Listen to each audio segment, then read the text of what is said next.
Vehicles are no longer just machines. They are software-defined systems, powered by AI. This is powered by intelligence built in at the vehicle's core. Customers expect predictive safety, adaptive autonomy, and personalization to be built in across an automobile's lifecycle. Meeting these expectations demands a new way of building mobility. Factories are transforming, from rigid production lines to intelligent, adaptive systems that continually sense, learn, and act.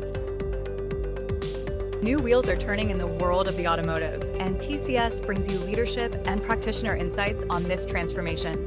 Presenting the 2026 TCS Digital Twindex Mobility Report Series, a study that explains how industry leaders are envisioning and engineering future-ready mobility, from factory floor to user experience powered by intelligence.